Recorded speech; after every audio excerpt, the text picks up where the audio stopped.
அப்பா இறந்து 2 மாசமாச்சு. கனத்த இதயத்தோட வாரணாசியில இந்திரஜா சங்கர் என்ன பண்ணாங்க தெரியுமா? ஃபுல்லா பாருங்க தெரிஞ்சுக்கலாம். பாடி பில்டரா தன்னுடைய பயணத்த தொடங்குனவர் தான் ரோபோ சங்கர். கடுமையான உழைப்பினால, திறமையால தனக்குன்னு ஒரு தனி ரசிகர் கூட்டத்த உருவாக்குனவரு.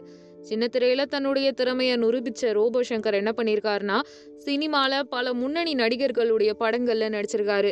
திடீர்னு உடல்நலம் பாதிக்கப்பட்ட ரோபோ சங்கர் கடந்த செப்டம்பர் மாதம் உயிரிழந்திருக்காரு. அது மட்டும் இல்லாம இவருடைய இழப்பை ஈடு செய்ய முடியாம அவங்க குடும்பத்தினருமே பெரும் சோகத்துல இருக்காங்க. குறிப்பா பாத்தீங்கன்னா நடிகர் ரோபோ சங்கர் இருக்கார் இல்லையா, சில ஆண்டுகளுக்கு முன்னாடியே மஞ்சள் காமாலையினால பாதிக்கப்பட்டு மீண்டு வந்திருக்காரு. இவர் நோயில இருந்து மீட்டு கொண்டு வந்தது யாருன்னா பிரியங்கா தான். அருகில இருந்து அவரை நல்லா கவனிச்சுக்கிட்டு இருக்காங்க, குணப்படுத்தி இருக்காங்க.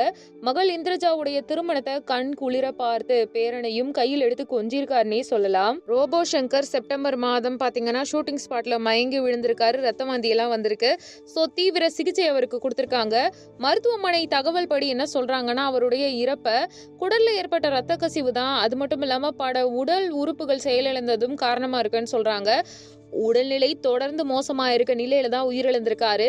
அவருடைய உடல் வளசரவாக்கத்துல இருக்கக்கூடிய இல்லத்துல பொதுமக்கள் அஞ்சலிக்காக வைக்கப்பட்டு அதுக்கப்புறமா மின் மயானத்துல தகனம் செய்யப்பட்டிருக்கு. துக்கத்துல இருக்காங்க குடும்பத்தினர். அது மட்டும் இல்லாம அவருடைய இறுதி சடங்குக்காக அவருடைய அஸ்தியை எடுத்து வச்சிருப்பாங்க இல்லையா, அந்த அஸ்தி என்ன பண்ணியிருக்காங்கன்னா ஃபுல் அண்ட் ஃபுல் வாரணாசி இல்லைன்னா கங்கையில கரைக்கிறதுக்காக அவங்க குடும்பத்துல இருக்கவங்க கிளம்பி போயிருக்காங்க. அது பத்தின போட்டோஸ் வீடியோஸ் எல்லாத்தையுமே ஷேர் பண்ணியிருக்காங்க இந்திரஜா. என்ன இருந்தாலுமே தான் அவ்வளோ பிரியமா பார்த்துக்கிட்ட அப்பா இல்லையா, வாழ்க்கையில எல்லா பொண்ணுங்களுக்குமே அப்பா ரொம்ப பிடிக்கும். இந்திரஜா அப்பாவுடைய நிழல்ல அவருடைய உருவமா அவருடைய உலகமா வாழ்ந்த ஒரு பொண்ணு. அதனாலவோ என்னவோ அந்த பொண்ணால இந்த வலியையும் வேதனையையும் தாங்கிக்கவே முடியல.